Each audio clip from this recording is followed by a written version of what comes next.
friends, it's Melissa Murr with Vintage Bee Design, and today we are going to be talking about techniques, specifically techniques that can turn something brand new, freshly painted, into something that has a true vintage style. I hope you really enjoy what we do today. My husband cut these little risers on his lathe. They were formerly bedposts, sort of fluted bedposts for a 4-poster bed. And I am painting them with the color Infusion Mineral Paint. The color is Newell, N-E-W-E-L-L, Newell. And it is sort of a silvery gray. For this technique, it is important that even though you have great coverage on the first coat, that we add 2 coats of the Fusion Mineral Paint. Next up, we're going to go ahead and start mixing our milk paint when that is dry. And to do that, it is very simple. You are going to add equal parts of water to powder. In this case, we are using toasted coconut as our color, which is a nice, warm, creamy, buttery, off-white, if you will, and we are just going to mix it up. I'm using a fork. You could use a whisk. You can use an immersion blender if you are making a lot, but I want to just sort of whisk it up a bit and let the paint absorb the water. And this may take a few minutes. A lot of times I'll give it a good mix and then let it sit. Using warm water will help this process. Painting is easy once you have the paint mixture all ready to go. And in this case, I am simply going to paint right over the Newell with my toasted coconut milk paint. Because one of the best factors about using milk paint is its ability to crackle and chip, I want to be able to sort of force that by using a heat gun. A heat gun is a great tool if you want crackle, crazing, chippiness that milk paint is known for. Basically, with a heat gun, what you're doing is you're causing the paint to dry quickly, which makes it sort of buckle up, and that's what creates the cracking and the chipping. For my second set of risers, I'm going to create a resist. It is my belief that the resist is going to be required to get any kind of chipping if you are painting Fusion Milk Paint over Fusion Mineral Paint. I think that the Fusion Mineral Paint is too bonded in order to let it actually chip off without some kind of resist. I don't think you'll ever get true chippiness without adding a resist. In this case, we are going to use DIY Paints clear wax as a resist. Now, as we start adding the milk paint over it, you'll see the effects of the resist pretty much right away. You see how it is, well, it's resisting and it's creating some interesting detail as it does not stick. And we are going to still heat dry this with the heat gun, and it will dry pretty much exactly like that, and then we'll add a second coat. So we've gone ahead and used the heat gun to dry the first coat, and now we are adding the second coat. Notice we are painting right over the areas that had previously been resisted, and this time they don't seem to be resisting. I'm going to tell you that they still are, it's just less obvious. You're going to get a lot of great chippy texture or cracking where that resist was, even on the second coat. And you'll probably be able to kind of see it almost live in action as it dries. It is one of my favorite things. I've never had so much fun watching the paint dry.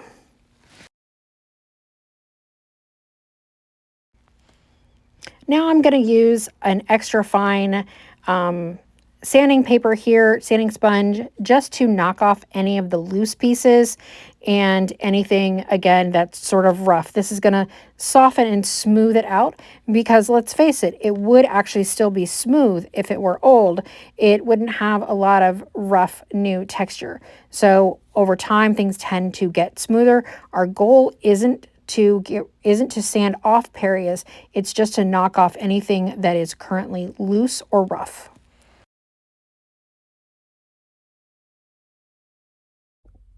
So I came into this video with some knowledge that using Fusion Mineral Paint and applying a milk paint over that would give me a nice crackle. What I wanted to see is if I could consistently crackle with or without an element that would create a resist to it. So my first experiment was on these little risers. I know you see I've been painting all night. This is me painting. And I added no resist to it. I simply added the 2 fusions and got this great crackle texture, really nice. And on the second one, I added a resist of clear wax. There is a clearly discernible difference between the two in actually getting the milk paint finish. I don't think you'll ever get a true crackle using fusion milk paint and fusion mineral paint. I don't think you'll ever get a true crispy, chippy look like this without a resist. I think you'll always get some nice crazing or crackle. So then I wanted to see what difference it would make on a little bit larger one and the difference of adding different waxes. So you can see this one again has the resist, this one has the resist, and this one does not. So it again basically told me exactly what I suspected, was that in method 2 is that without a resist, you will get texture, you can get crackle, and you will always get crackle, but you will not get this great old grungy, crusty vintage look. Next up, I want to show you some basic techniques using clear wax, dark wax, and a little bit of decrepit dust. First up, I'm going to go ahead and give our first riser a nice coat of clear wax. And on this riser, I'm going to add DIY's decrepit dust in just very specific areas. I am sort of dipping it into the bottle, knocking most of it off, and then in just the areas that are sort of super crunchy, super chippy, cracked and creviced, I'm going to go ahead and wipe some of that decrepit dust in there. And then I like to do it along the top and the bottom as well, because those tend to be the areas that are going to show the most wear if you actually think about how the piece would be used. On riser number 2, I'm going to go ahead and give it a nice coat of clear wax. This time I'm going to use some DIY paint in the dark wax. This is an antiquing wax, and it is sort of a brown wax versus a black wax. We do also have black wax, but in this case I'm sticking with the antiquing wax. After adding a nice healthy coat, I'm going to use a clean rag and I'm going to wipe off most of the wax. And for our third one, we are only going to add dark wax, no clear wax. And we will go ahead and wipe that off again with a nice clean rag. And don't forget, you can mix up any of these products however you like. So if you want to add some decrepit dust after you've added only dark wax and not clear wax, or after you've added clear wax and dark wax, or however you want to add it, the choice is up to you. Just think about how your piece might age naturally over time. And so the next thing I wanted to put to the test was the different look you could get using clear wax, dark wax, or an antiquing wax, and some kind of dust. In this case, we're going to use DIY decrepit dust. So I started off by waxing using clear wax first, after it was all completely painted, using clear wax first, and then using the dark wax and removing most of it. And you can see I got a nice patina, and it looks pretty cool, and I like that. After that, I wanted to try it with clear wax and only the decrepit dust. So again, it is a much cleaner look, but you do get that dirty antiquing staining look. And I want to show these two next to each other for comparison. For me, I like the ability to get a little bit more grungy in specific areas where I feel like it might have naturally gotten darker over time, sort of at the base and in the area that has the most cracking, sort of like looking at a crazed plate or tea kettle or something, and there's staining on it in specific areas where the crazing is locked. And then I wanted to try just adding dark wax, but no clear wax beforehand. I often recommend that you clear wax before you dark wax. Otherwise, you will end up with dark wax seeping into the paint itself, and you'll get kind of a muddy look. So I created that one as well. And let me show it to you versus the clear wax going on first. First off, you can see it is a lot darker. It is significantly darker. I don't know if that's coming across on camera, but in person, it is particularly true. It is much darker. And then you see some inconsistencies here where the actual resist originally was coming off, or perhaps it just came off easier. And what's in the crevices is much darker because you didn't have the original wax buildup. So it really depends. This is probably a more true rustic look than this one, but I'll admit that my favorite is adding the decrepit dust. Now in reality, I like to add both, which is more what you see in this one. This is a combination sort of all of it, because I really enjoy adding the dust and having a little bit more control. And so you know how I got this broader effect here is on these, I did not paint the second coat on, I did the fusion mineral paint, I did the wax resist, I did one coat of the milk paint, and that created this look. So these are also the different looks you can get.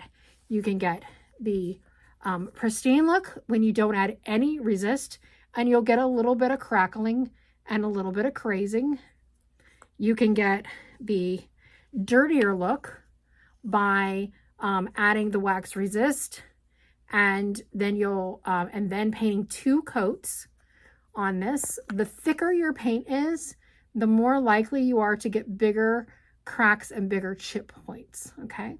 And so where you see all of this here, this is where it had actually resisted like this, but I painted over it the second time. So in some places it chipped off completely, and in others it just formed really big cracks. So that's this method, but paint it over again. And then the third one is don't paint it over again, and you'll end up with one that looks like this. So these are the variety of methods that we used using clear wax, dark wax, and the decrepit dust, all on these same types, creating different looks. And so here is an up-close styled look of these pieces. I would love to know your opinion. Which do you like better? Do you prefer the less grungy or the more grungy? Which do you think looks more authentic, or do you think they both look authentic? If you were purchasing, which would you be attracted to? And is this a technique that you have tried, and what have been your results? Or a technique that maybe you want to try now that you've seen how easy it is to create this authentic vintage chippy look. I love chippy. I love making things look old. And so this to me was a lot of fun. Let me know what you think. And here's a quick reminder that you can follow us on all social media at Vintage Bee Design. And we have a community in Facebook called Creating the Hive, or Creative Con Vintage Bee. And I have just started this month a new coaching group. Membership is only $20 a month. There's lots of discounts. Links are in the description below. Let's get back to crafting. So I still had a little bit of the toasted coconut left in my cup, and I am somebody who really wants to use it all up as much as possible. So I grabbed some dented salvaged silver that we had. We literally picked this up from the salvage yard many weeks back, and it's been cleaned, not polished, but cleaned. And like I said, it was salvage. It's got some dents. It's not necessarily ever going to be pretty silver again. I am a big fan of polishing silver these days, but this is not a candidate for that. So going ahead and using the toasted coconut, I am going to give this a nice full coat, and then I'm going to let it dry on its own. I am not going to force it to crack or chip with the heat gun. And then I will come back for a second coat. But I'm going to go ahead, I'm going to go home, I'm going to feed the dogs, feed myself, and then come back and give this a second coat. And just so you have an idea of how far this goes, to paint all of the risers and 2 coats on both of these teapots, I had only mixed the original batch of 2 scoops of water with 2 scoops of milk paint. So it definitely went a long way. So again, I'm going to go ahead, and this time with a second coat, I am going to force heat it. And I'm going to be careful here because this is metal and I don't really want it to peel up. I did not add any Ultra Grip as a bonding agent, and I don't want it to just like lift off the silver, but I do want a little bit of cracking and a little bit of texture. So I didn't get very much texture in this, at least not as much as I would like. I'm going to go ahead and use my ultrafine sandpaper to sand down to make sure that it's not rough. And then I'm actually going to do a wet distress technique. A wet distress is very easy. You're simply going to dip a rag into some water, getting it damp, not soaking wet. And you can go ahead and just rub little sections off. And be delicate here. Remember, we're not going for big on distress. This is really done in places where you had some texture, but maybe it didn't give the lift you wanted, or any areas that you think would naturally distress on the piece over time. And this will give you a little bit of a peek at kind of how I styled mine. To age these pieces, I went ahead and added a clear wax first, and now I'm going in with the dark wax. Both of those are by DIY Paint, and then I'm going to wipe it all away with a clean rag. Now you could definitely stop here. I like the overall look, but you can also, if you feel like you've got too much, you can add some clear wax and then wipe back, and it'll lighten it a little bit. It sort of works a little bit like an eraser, but that only works that way if you first added clear wax. And I'm going to do this a little bit in some areas, and then I'm actually going to add some decrepit dust because, again, I love that look. I think it is very fun, and it does make a piece look older and a little bit grungy. But you can definitely stop here if you want. And here's a clear difference between using the dark wax and not using the dark wax. And here are both of my coffee/teapots. Let me know what you think. Can you see the way that the decrepit dust sort of gets in there in all those little cracks and crevices? And to me, it just creates a unique look that really gives it a fun finish. It's just like that extra little oomph that takes you over. You can see where I put it around the rim of this one and around the handles and under the rim, sort of these back areas that maybe wouldn't have gotten cleaned as well. Have you heard of whatnot.com yet? It's actually an app that you can download, and we do quick live auctions for a variety of things. We go live every Tuesday at 11 a.m. Eastern Standard Time and Thursday at 7 p.m. Eastern Standard Time, and would love to have you join us. I'm going to leave a link in the description so you can come out, check out some of our shows. But in the meantime, here's a little preview. This will make John so happy. Yeah, for those who are just joining us, these are original turns by my husband when he first started wood turning. And if you haven't seen his work now, you should follow him at Wood Turning by John on YouTube. He does a great job. Much better. Upcycled by Bree. So if you're interested in picking up some cool finds, be sure to join us over there. Look for the link in the description.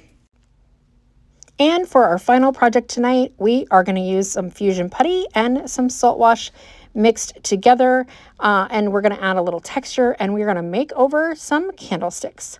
There is not a precise way of measuring out how much fusion and how much salt wash you want.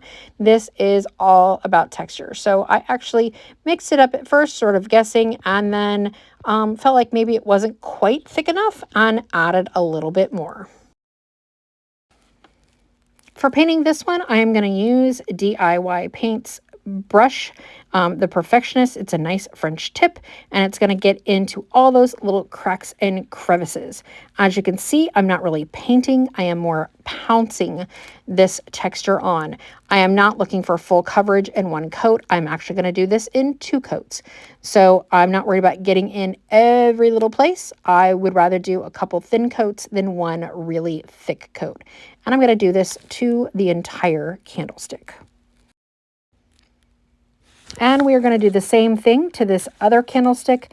And these candlesticks, they don't look anything alike. They were completely different, but they're going to look a little bit more similar when we're finished, because we're going to do the same technique on both of them. This time, instead of using a light color over a dark color, we're going to go with a dark color over a light color. So I've gone ahead and mixed up some of Fusion's milk paint in the color Swimming Pool. And this is a nice sort of French blue almost, and I really like it. I am using a Klingon flat brush for this one, and I am less worried about getting in all of the details, although it still holds its own in getting into all those crevices. Once again, I've used my heat gun to sort of force crackle things, and you can see it's creating some chipping and crackling all over these pieces, and that has a lot to do with both the texture from the salt wash and, of course, the way milk paint naturally chips anyway. These are going to have amazing texture when we're all done. To really get the look I want, I'm going to start layering in some waxes. And I'm going to start off with DIY Paint's Shipwrecked. And I know that it just looks like I'm turning this whole candlestick teal, but I promise you I am not. We're going to wipe this off, and then we're going to continue layering it out, and you'll see a big difference at the end. And you just kind of have to trust the process sometimes, and I know that can be hard, but just trust the process. Each layer really helps to show off that chippy crackiness. So on the candlesticks, I'm going to apologize. My phone died while I was recording, so I didn't get some of the features. And so I want to show you that when I added the Shipwrecked wax, it seemed like, because I was using the Swimming Pool Fusion milk paint, that they were too similar in color and you wouldn't be able to really see the difference. But I hope that you can see in the finished product that you actually can see that Shipwrecked kind of worked into those crevices. I also added a gilding wax that you did not see on camera, and I added a little bit of dark wax and a little bit of the decrepit dust. And just so you can kind of see the difference, here you can see the decrepit dust, and here you can see the dark wax. And the decrepit dust definitely has a more powdery, rough texture, and the wax just sort of works in. Now, I gilded this before I used the decrepit dust or the dark wax, and the reason for that is because I wanted the gold aged too. Dirt doesn't come under the gold, right?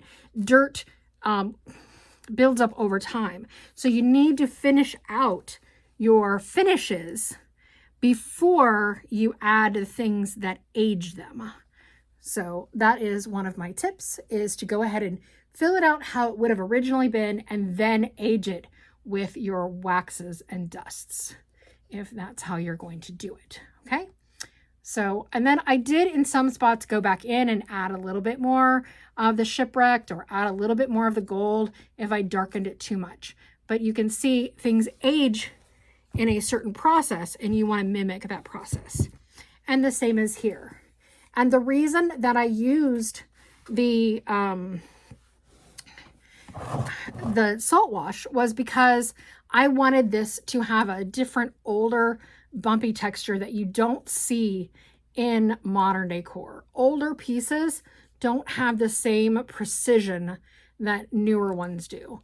And also, it gave it an opportunity to kind of chip back, which is something that it might have done if it was painted in a previous life, but it had been either on wood or on metal.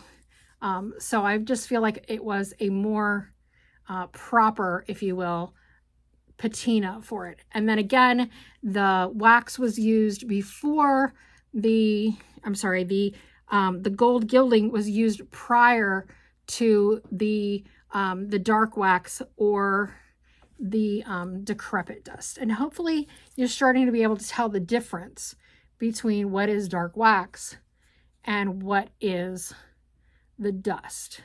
The dust will settle into the crevices and look very powdery, whereas the wax is kind of going to sit on the surface and build into the paint. And you can see some shipwrecked in there as well. So I hope that makes sense in how I built these out.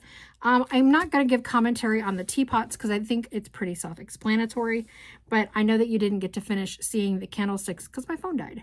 So I hope you guys have had a good time in learning how to age things for a truly vintage look. And here is a final look at the candlesticks completely finished.